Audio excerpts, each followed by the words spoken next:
అదంతా అంగీకరించవలసిందేనా? కాదు. రాజ్యం వెళ్ళగొట్టి అడవికి పంపించడానికి అన్నయ్య ఏమంత దోషం చేశాడని, ఏం పాపం చేశాడని పగవాడైన రాముడిలో దోషము చూపెట్టలేడు. రాముడు అవమానం చేసిన వాడనైనా సరే రాముడు దోషం చేశాడు అని చెప్పలేడు.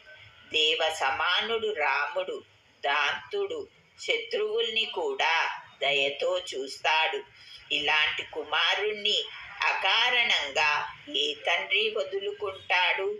ధర్మం తెలిసినవాడు పోయిన బాల్యం మళ్ళీ వచ్చినట్టు మాట్లాడుతున్నాడు మహారాజు. రాజనీతి తెలిసిన ఏ కొడుకు ఇలాంటి మాట వినడు. అంచేత అన్నయ్య నాన్నగారి మాట వినడం కూడదంటాను ఇప్పుడు. అన్నయ్య, నాన్నగారి ఆజ్ఞ ఇంకా ఎవరికీ తెలియదు. ఇదిగో ఇలాంటప్పుడు రాజ్యం ఆక్రమించుకో. నేను నీ వెనుక ఉంటాను. నువ్వు శాసనం చెయ్యి. ధనస్సు పట్టుకుని నీ ప్రక్క నుంచుంటాను. యముడికి అడ్డు ఉండునట్టు అడ్డు ఉండదు నీకు. నిన్ను వేలెత్తి ఎవడు చూపగలడో చూస్తాను. అయోధ్య ప్రజలు తిరుగుబాటు చేస్తారంటావా? ఇంతమందిని నా బాణములతో ముక్కలు ముక్కలు చేస్తాను. అయోధ్యలో పిట్ట మనిషి లేకుండా ఊడ్చేస్తాను. భరతుడికి పక్షం ఎవరు వస్తారో రాని. అతడి మేలు కోరిన వాళ్ళు ఎవరు తలెత్తినా సరే చంపేస్తాను.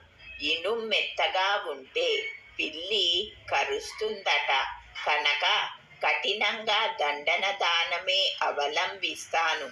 తండ్రి దుష్టుడైపోయాడు. కైక మంత్రాంగంలో పడిపోయాడు. మనకి శత్రువుగా తయారయ్యాడు. అడ్డం వస్తే అతన్నే హరి అనిపించేస్తాను. అంత మాట కూడదంటే కట్టి పడేస్తాను. తండ్రి అయితే మాత్రం మంచి చెడ్డ మానేసి గర్వంతో తప్పుదారి పట్టినప్పుడు దండించవలసినదే. ధర్మ ప్రకారం నీకే రావాలి రాజ్యం. అది కైకపాలు చేయాలనుకుంటున్నాడు మహారాజు. అదే అతడి పూనిక అయితే నిన్ను గెలవగలడా ఆయన? అతడికి ఉన్న బలం ఏమిటి అంట? ఇంతకీ నువ్వు చేసిన తప్పేమిటి నీకు రాజ్యం ఇవ్వకపోవడానికి? నీతో